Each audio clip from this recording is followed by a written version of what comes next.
Well, hello and welcome to another edition of the Llama Commerce Show. I am your host, Brett Curry, lead strategist at Classy Llama. And as always, we exist to demystify e-commerce into actionable bites. I am super excited about the show topic today. As you all know, I am a marketing guy at heart. I specialize in search marketing. That's my passion, but I love any and all marketing that works and drives customers and sales. And so today we're talking about Facebook advertising specifically for e-commerce. This is something that obviously is not new, but really finding e-commerce companies that are doing Facebook marketing well is rare. And finding someone who's getting 8,000% return on ad spend for some campaigns is even more rare. And so today we're going to talk about how can you get that kind of crazy return with Facebook ads. This is all about Facebook ads for e-commerce. And so I want to intro my guest, actually a good friend of mine. We partner on some deals. We spoke at an event together recently, IRCE in Chicago, which was a ton of fun. And so I got to tell the story about how I met our guest just really quickly because it's fun. I was working with a client, Dollar Hobbies. They sell remote control car parts, really fun client. And so the owners one day told me, they said, hey, we want to introduce you to our friend William. And William is one of the smartest guys that we know. And he has been running Facebook ads for his company. And he was spending so much money and doing so well that Facebook called him and said, what are you doing? And so I had this picture, because his name's William. I had this picture of William Wallace writing in, kilt and sword, talking about Facebook ads and how they're so powerful. But anyway, so enough of that. But I would like to welcome Mr. William Harris, CEO of Element. William, thanks for being on the show. Really excited to dive into this topic. Yeah, likewise. Here, I'll just show you real quick the kilt in case anybody's wondering. Oh, nope, I'm wearing jeans today. Never mind. Sorry. Yeah. It was so funny that lead up. So let's do this really quickly. And people are dying to know if they saw the show title or heard the intro. 8,000% return. Come on, that's not possible. But before we look at that, talk about how did you start with Facebook ads and what was the quick story behind Facebook reaching out to you? I'm guessing it wasn't Mark Zuckerberg himself, but probably someone else from Facebook reaching out to you. Talk about that just quickly. Sure. So I was working at a SaaS company, software as a service, called When I Work. We sold, it was employee scheduling software for hourly workers. So that way, if you're trying to, trade shifts, things like that, it made it a lot easier. But so I took over the marketing team there. And we were doing a bunch of Facebook ads to the point where I think when we started off, it was just a couple $1,000s, and without getting into the details of what we spent towards the end there, because I don't know if I'm allowed to say that. Yeah. We were spending a ton of money, right? A lot, and spending it profitably every single month, which for a SaaS company that has a starting price of like $20 a month, it's not something that you would think you should be able to spend a lot of money on paid acquisition and be able to get that kind of return. Part of what helped us do really well was really digging into who our audience was and figuring out the right targeting and stuff. And the other part was optimizing our website. So actually, there's an article on Optimizely where I talk about one of the A/B tests we did on the homepage that increased our conversion rate by 48%. Well, obviously, if you increase your conversion rate, that decreases your cost by the opposite of that. So we were more cost effective in what we were doing. That helped. But we got to this point then where Facebook reached out and said, hey, we want to do a case study kind of on what you guys are doing. So they did. They put up a case study about the kind of results that we were getting. And Facebook even recommended me on LinkedIn, which was pretty cool. And this was earlier on in my career. Actually, I think my first year officially as a marketer. So to be getting that kind of recognition from a company like Facebook, yeah, blew my mind. Yeah, very cool. And it's worth pointing out also that William, you write for some pretty heavy hitting online publications. You write for Search Engine Journal. You write for Sellbrite. You write for Entrepreneur. You got your own blog at Element, which is fantastic. What are some of the places that you write for regularly? You've pretty much summed it up. There's that Social Media Today, The Next Web, Fast Company. There's a lot of different places. Shopify Plus. I'm going to actually try to start working on writing even more too. I recently hired an editor and a researcher to kind of help speed the process along so I can do a little bit more writing. So it's fantastic. I've gotten into writing a little bit more. I actually enjoy it. Been published a few times. I've collaborated on a couple things, and it's so powerful. You meet people through good posts that are published. It's just hard to to find time. It's cool that you're building a team. That's awesome. So, okay. I'm sure that a lot of people are asking 8,000%. Okay, whatever. Like you spent a few dollars and something magical happened. It was a fluke. But is that legitimate? Is that real? Talk to me about that before we dive into the specifics. So it is legitimate. It is real. It's not every campaign. It's not every customer. A lot of this depends on having the right type of customer, right? So can you sell apples on Facebook for an 8,000% return on ad spend? Maybe not. I might have a little bit of a hard time doing that. But other things, yes. There are factors that I think come into play with all advertising, e-commerce, SaaS, or anything. And that one of the big things is your AOV, right? Your average order value. If your average order value is $5, it's going to be really hard for me to acquire customers at a reasonable rate for you, no matter what advertising platform you're doing. If it's $500, a whole different scenario. So part of it means having the right setup, the right products that you're selling, a decent brand to work with and work behind. But there's also a lot of other secret sauces that I think we're going to get into a little bit later on that I can kind of share with people too. Yeah, and just to kind of let people know our roadmap, you want to get into specific ad types, specific strategies, exactly how you do this. I think it's important, and I kind of mentioned this in the intro, that I'm a marketing guy. I love marketing, love search, love PPC. Google Shopping is a specialty that we have. But I think it's important. How does Facebook differ from AdWords and PPC and some of the search-driven traffic sources? How do you position Facebook against those? Yeah, so this is my personal take on it. AdWords is really great at satisfying demand, right? So imagine you say to yourself, I'm hungry. And then 3 store owners like shove apples in your face. And the one that's paying a little bit more has the ability to put it just a little bit closer to your face. So you're a little bit more likely to pick that apple.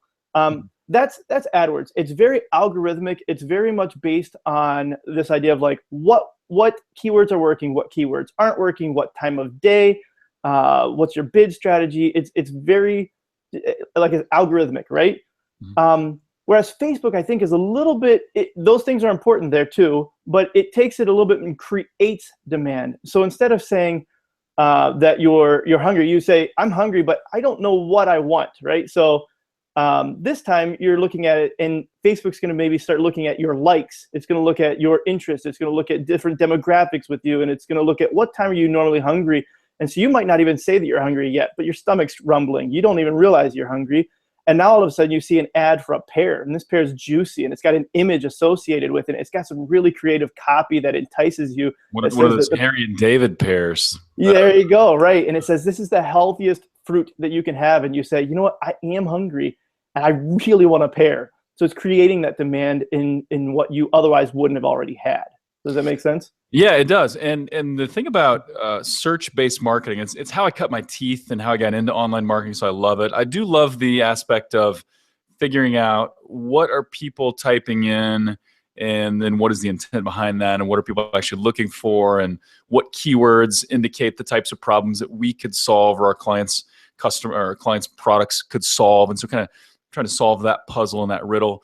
But the thing with search, and so, we're talking about Google Shopping at IRCE, and I spoke at Ezra Firestone's event in San Diego talking about Google Shopping recently.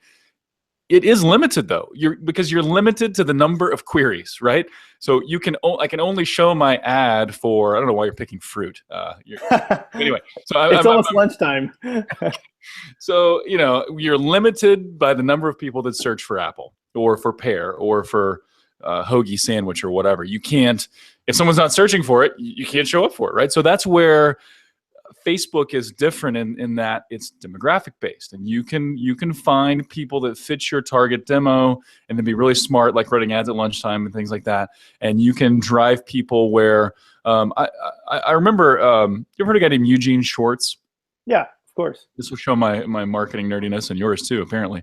But I love a quote he said. He said that we as marketers, we don't create demand, but we channel existing demand. So I think the difference though with Facebook is it's demand where someone doesn't really have any idea where they're going, right? They're just sitting out there, no direction.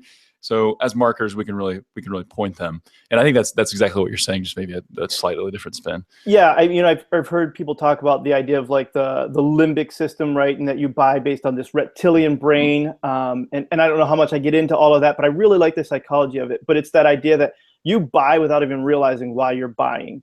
Now you rationalize it very quickly afterwards on why you made that choice or why you made that purchase. But Facebook, I think, is giving you giving you as a marketer that opportunity to tap into these more subconscious streams of people and kind of suggesting that they want this as opposed to them already knowing and searching for it. Right. Okay, so let's get tactical here just for a little bit, and let's kind of maybe talk about some of the secrets of 8,000% return on ad spend. But first, I think, when I talk to clients, because a lot of times I'm wanting to introduce them to you, or at least just start the conversation. I say, hey, are you guys running Facebook ads? Oh yeah, we're boosting our posts. And so that's what they equate Facebook advertising. Yes, we wrote a blog last week and we boosted it for $15. So yeah, we're running Facebook ads. That's not what you're doing, I know. What's the secret to big returns, and what are some of the tactics you're utilizing to get there?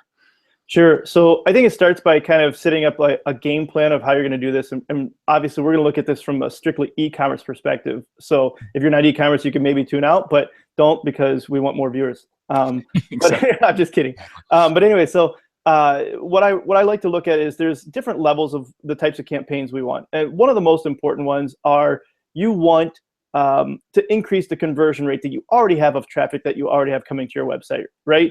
So they've come, you're converting at a 2.5%. You'd love to convert at 2.7%. How do you do that? You can do on-page stuff, but you can also remarket those people, and you can remarket them in AdWords, but you can also remarket them on Facebook. And I find that I see certain companies, depending on what you're selling, do better on Facebook than they would on AdWords, and vice versa. But one of the things that I really like about Facebook's retargeting is you can get very granular with it. So they have what's called dynamic product retargeting. And you can, if somebody visits that particular product, a very specific product on your website, and then logs out, they don't, maybe they add it to their cart or they don't, but they log out, they don't buy it, and then they are back on Facebook, they can see an ad for that exact product, or ads for products that are extremely relevant to that based on your product feed that you've submitted to Facebook. So it gives that very one-to-one marketing that you know that they're interested in this. They've looked at it. They've maybe even already added it to their cart. They're very high intent on wanting to purchase this. So just give them that little nudge back into that direction, rather than just a general ad about who you are as a company or something like that.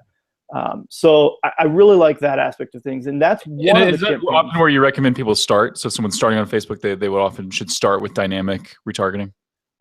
If they have a lot of products, yes. If they have 30,000 products, it's a great way to get a huge return right away. If you have 10 products, I'm going to suggest that you probably don't use the dynamic retargeting as much as we'll set up more custom rule-based retargeting, and you'd have a little bit prettier ads.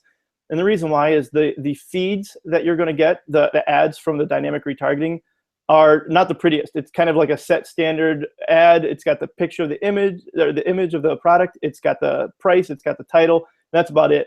There's not a whole lot you can do to make yours stand out from somebody else's, or make yours more enticing than somebody else's. So if you have good product photography, that helps, but you're still limited. But if you've only got a handful of products, and these are your products that you sell, and they're higher priced products, then I think you should go a little bit more in depth with those, and making very, very specific ads that are a little bit more psychological. Got it. That makes sense. Got it. So retargeting, we're looking at either dynamic retargeting if we got several products in our inventory, or maybe something more focused and psychological if we've got limited inventory. So what else are we doing? What else should we be looking at as we're trying to tee up these amazing returns? Yeah. So the other thing that you need to be looking at is setting up the right audience, the right targeting. So now when you're not looking at retargeting people who have already visited your website, who do you want to acquire as new customers? So this is the secret sauce. If you want to know how to get 8,000% return on ad spend, you need to be retargeting your audience, and then you need to be targeting the correct audience. And so you need to set up really good customer personas. If you don't, since it is less algorithmic, knowing your audience psychologically makes all the difference in the world. You want to know what they like, what they dislike. You want to know where they shop, what time do they shop, do they even buy online? You can find that out. There's things that you can layer onto your audience that says these are people who purchase online, so you know that they're more likely to purchase online again. There's all these little granularities of your particular customer segment that you want to know, and that sets up the targeting. But it doesn't stop there. Knowing your customer personas also helps you determine what image should you use for this? If they really like clean line stuff and you use a very cluttered image, it's not going to convert. There's that whole, well, ugly converts better, right? Sometimes you see these really just horrible looking ads and they have case studies to back up on them converting better than other ones. But I think it depends on, one, your audience. Maybe your audience does really well with that. And two, the placement. So an ugly ad might do really well if it's jarring enough to shake up your world, but a clean ad will do really well too if it's jarring enough still, but a jarringly clean ad that shakes up an ugly world. Yeah, and I don't see those, and I know exactly what you're talking about, those jarringly weird ads. Usually they're on news sites on Yahoo or something, and they do grab your attention, but I don't see that as much on Facebook, and probably not the best place for that type of ad. Yeah, I'm not a huge fan of them. I think that long term, it does more to damage your brand and probably bring in the wrong types of customers. So you have to look at this from a positioning standpoint too, which if you're not familiar with positioning, one of my favorite people to listen to is Dick Majori, CEO of Innis Majori. And he's got a lot of good stuff out there about positioning. And I think it was based on a lot of stuff that Jack Trout did. But just that idea of like, what do you want people to think of when they're thinking of your brand? And you're only going to get one positioning statement for the most part. You can't be the best priced and the most in stock and the best customer service. And I mean, there's one kind of thing that you're going to latch into. And so figuring out what you want that to be. And if you want to be just this low cost, maybe junky looking ads will work for you. Maybe you will attract the right customers, and that's just fine. Yep. But I think it does obviously comes back to knowing your customer, understanding your customer. What are some tips you would maybe give related to that in terms of the types of audience layering that a merchant should look at? I know you've hit on a few of those, but anything to add to that? So maybe, because I know I've seen you in action as you guys are building out these audiences and testing them, and usually testing several. But for someone who's never done it, what should they maybe look at in terms of layering in audience targeting? So I actually don't like to go too granular at the very beginning because I want to start seeing what is and isn't converting. So find something that you do know about your audience, and one of the easiest ways to do that is Facebook Audience Insights. So if you have a list of customers who have already converted on your website, this is the ideal audience, right? These are the people who purchased on your website, not necessarily ones who have subscribed and things like that. The people who purchase, and maybe even the people who purchase routinely, you can upload that audience to Facebook Audience Insights and get a little bit more information about who these people are. So you're going to start finding some of those demographics. But start off a little bit less granular, and then start adding in what you think based on what you're seeing here, and break those out into different campaigns. So if for some reason, let's say you're just doing a geographical based one, or let's say it's demographics of age. So you're pretty sure that 18 to 25-year-olds like your products the most, but you don't want to eliminate the people that are above 25 because they might also like it. So break those into different ad sets. So Facebook's kind of got a tiered thing, which we did talk about. There's campaigns, and then below that is ad sets. So you can have multiple ad sets within one campaign, and then below that are the actual ads. So make that into a separate ad set with the same campaign. So it's got the same goal, right?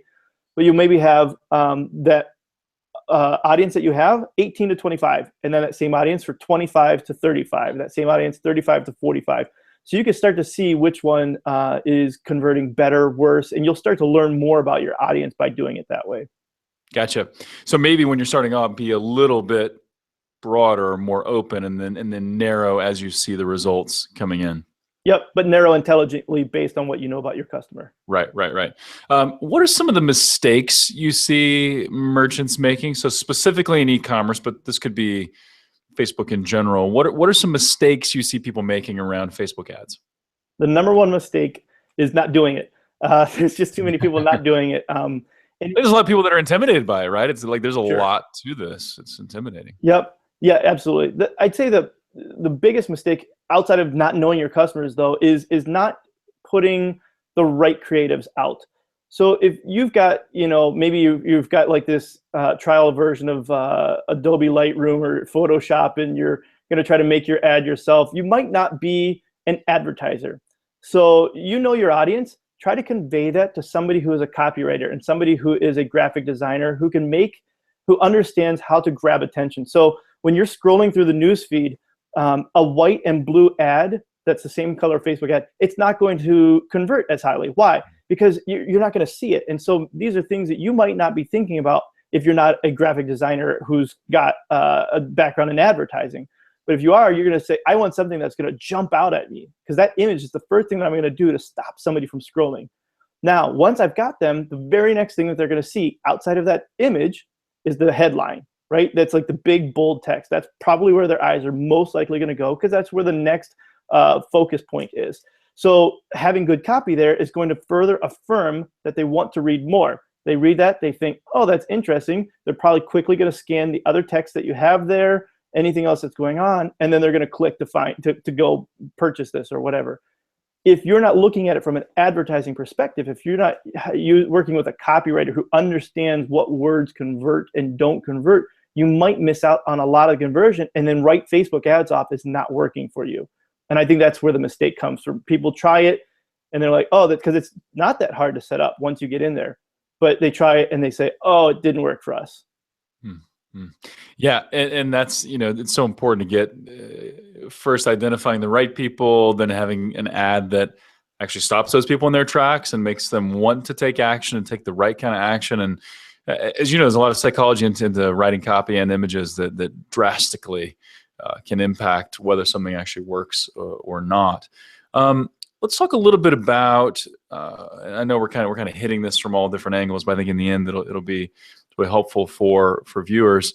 What are some of the more advanced techniques? I know you've touched on some of them, but some of the advanced stuff, and maybe how it differs for e-commerce versus non-e-commerce.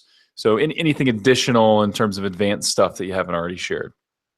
The one-to-one dynamic retargeting we talked about is a bit more advanced as far as setting it up. It's not the easiest to set up your product feed there, so you may need a little bit of help getting that up and running.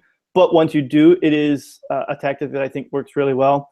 The other big thing is you might already have your Facebook pixel installed, so you're able to track if they're going to your website. But there are these things called standard events. That's what Facebook calls it. And you want to make sure that you set these up, and they're little events that are going to fire on different key pages. So one might be that they viewed the content. That's what's going to tell Facebook that they have seen this product but haven't added it to their cart. Another one might be added to cart, or purchased, or purchase value. Adding these standard events to your Facebook pixel allows you to have more rich data. So that way when you're going to create an ad, you can create an ad around an audience of people who have added things to their cart but haven't purchased. Well, that's a much more relevant ad. And now when you get to the end of the month, if you've added in the purchase and the purchase value, you know that you spent $20,000 this month on Facebook ads, you made $400,000 on Facebook ads. You know what was working. And this campaign spent $1,000 and made $900. That campaign wasn't working. So you know where you should scale up and where you should scale back. Yeah, great. Can you talk about any specifics and the 8,000% return, if any, whatever details you can share about that, maybe specific account, but talk through some actual examples, some case studies. And I know you have client confidentiality, so you can't open the Komodo totally, but talk about some actual, like, what would this actually look like for a merchant? Yeah, that's a good question. I want to think just a bit to make sure that I don't reveal anything that I'm not supposed to, but a lot of this comes down to, again, the ones that do really, really, really well have a bigger AOV. And so if you have a low average order value, it's hard. It's very hard to get customers profitably if your AOV is 15 bucks. It's not that easy.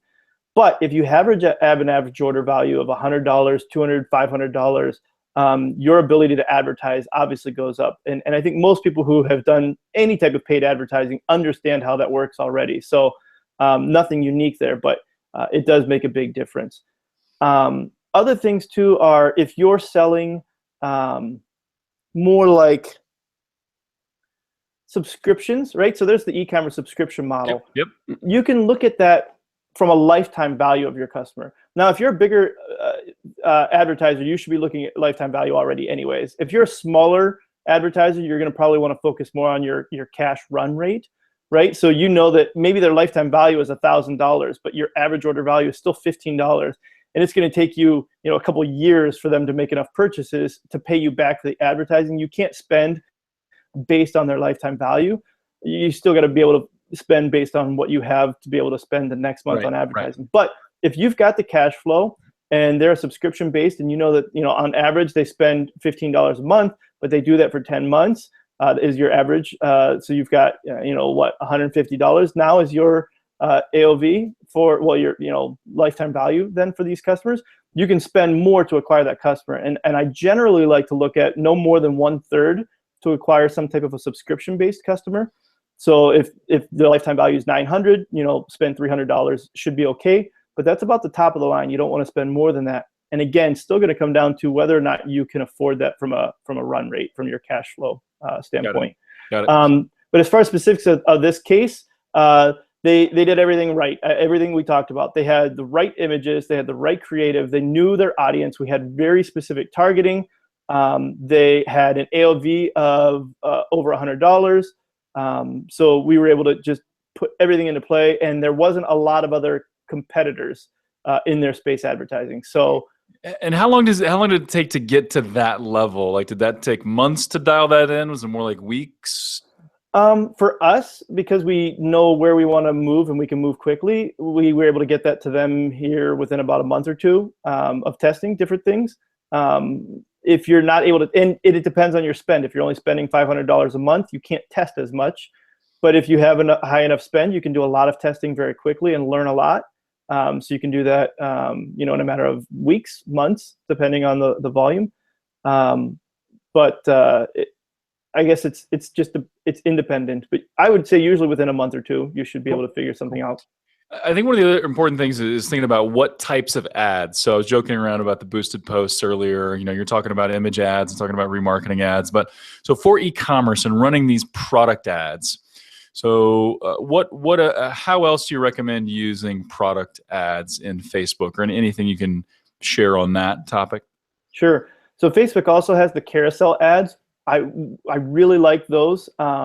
Those are the ones where you can kind of swipe and you see more, right? It's like the Tinder of Facebook or something, right? I don't like that product. I don't like that product. Oh, that's the one. I'm going to click on that one.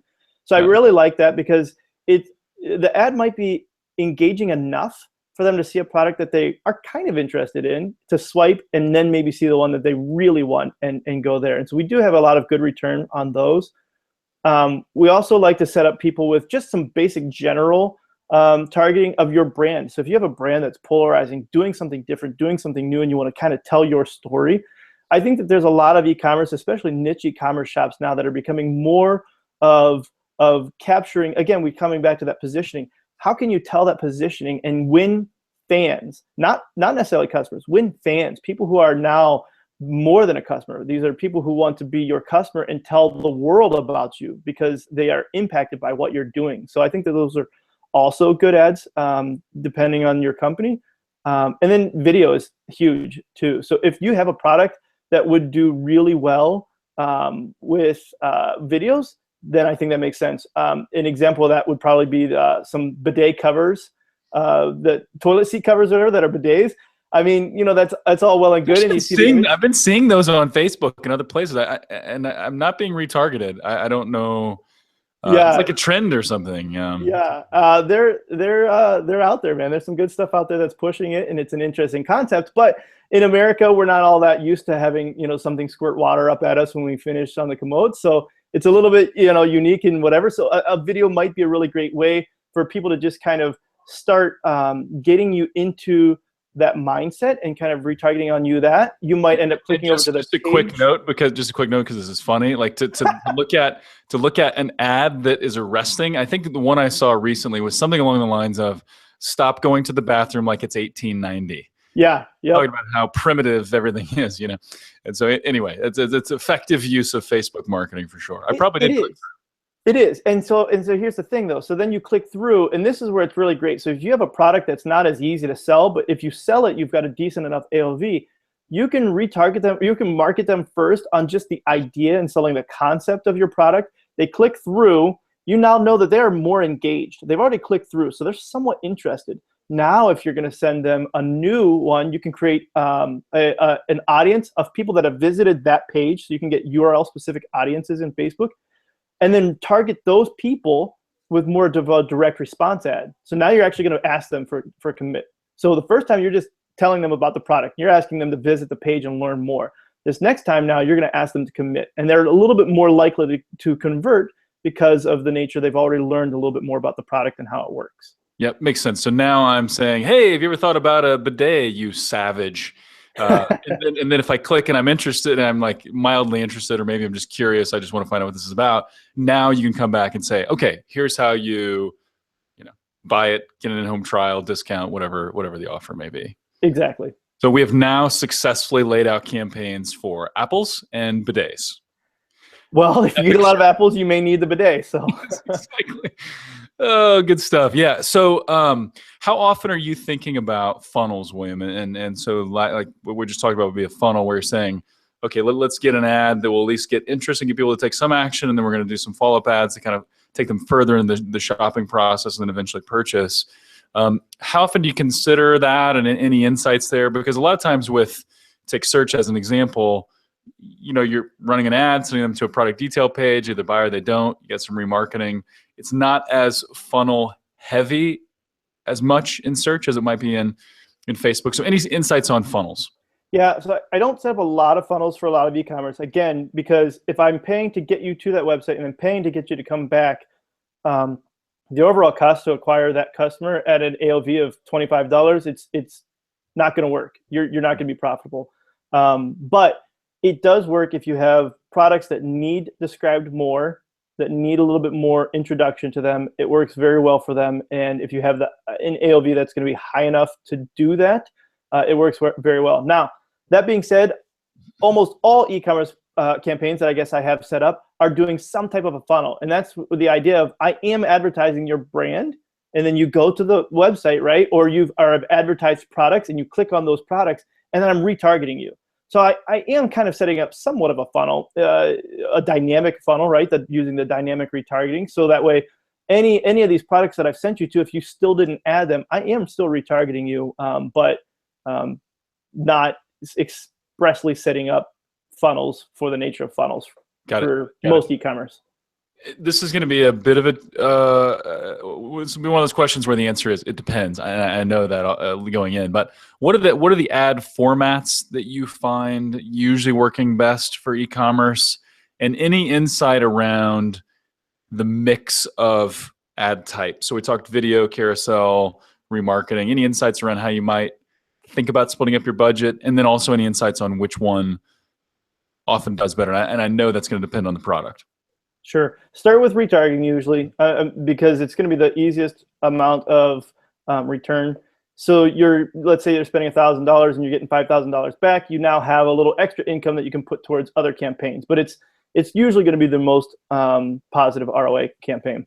And then start setting up. A lot of times we like to jump into the product carousels most of the time, because it's the next step removed from that. It's still very product based, especially if you have a lot of products. If you don't, then you can get into, again, more of the limbic system type advertising, the psychological advertising. But that's usually the highest tier, and that's usually the idea of bidding on your own brand keywords in AdWords, right? We know that it works. We know that you're still capturing more of an audience. We know that you are converting more. It is going to drive more, right, when you bid on your own brand terms in AdWords. But it's the same thing on Facebook. It's still another way to continue to reach more customers and branch out and capture conversions that you'd be missing out on otherwise. Got it. So really just two extra things. This has been awesome. Tips for setup. So for someone who's setting up a campaign, maybe they're for the first time, or now that they're listening to this and saying, oh, wow, there's more than boosting my posts. There's all these ad formats and things I should be doing, targeting my audience and with my products. Any insights on setup that you would share? I'd say the first thing is set it up as business.facebook.com. So you can set it up as a business manager And it makes it a lot easier when you do decide that you want to work with somebody else, you want to bring in an agency, you want to hire a couple of staff that are going to work on this. It just sets you up for it being a lot easier in the future in working in that type of environment versus just having it still tied to your personal ad account.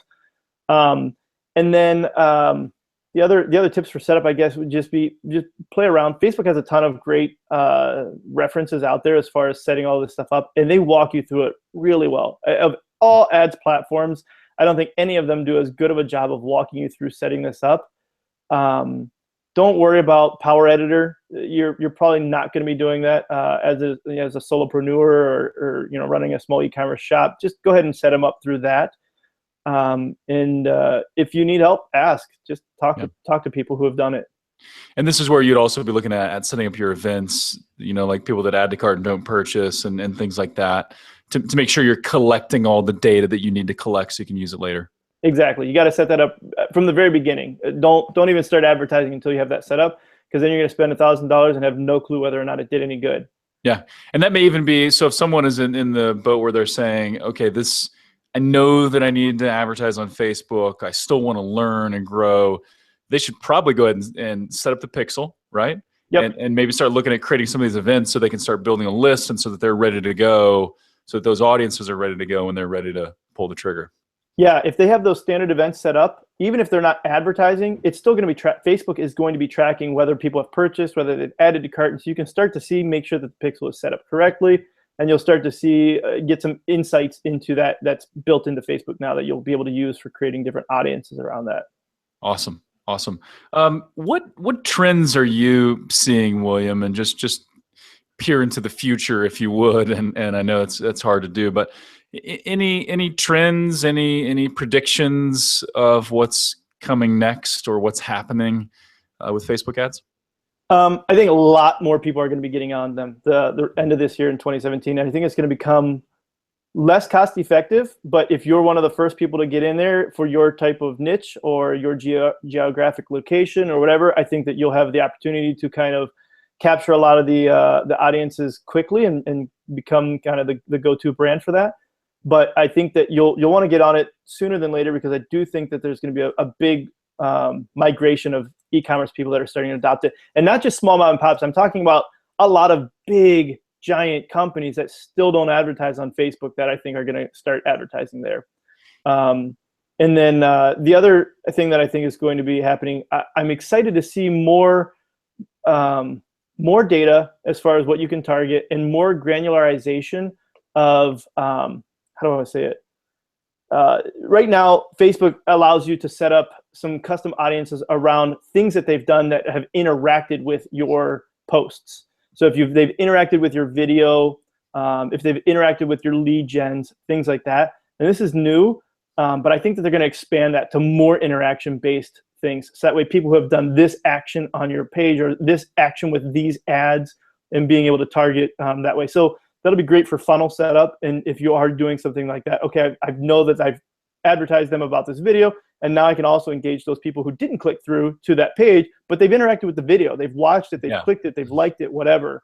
So they're still more engaged. Yeah, I think that's huge, because then not only are you're starting with what you think strategically is the best audience, but then you're separating that further based on the action that they take. And do they just totally pass through your video and not watch it? Do they engage with it a little bit? And then building out segments around that. Super, super cool stuff. How can people get in touch with you, William? Because I know there's going to be people listening and saying, okay, I need to talk to someone. I need to look at specifics for my business.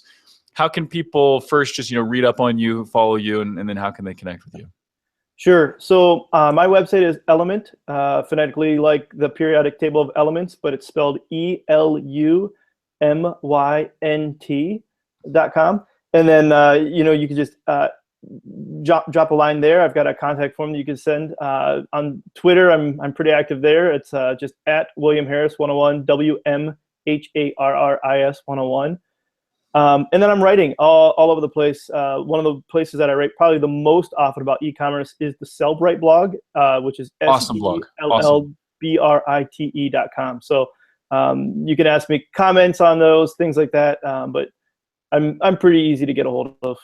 Yeah, you're pretty easily findable online, for sure. So I am super excited about Facebook marketing and where it's going and how it's growing. And I would echo your sentiments, just kind of like if you look at the search side of things and product listing ads and how more and more of the bigger guys are dumping more and more money into product listing ads and search in general.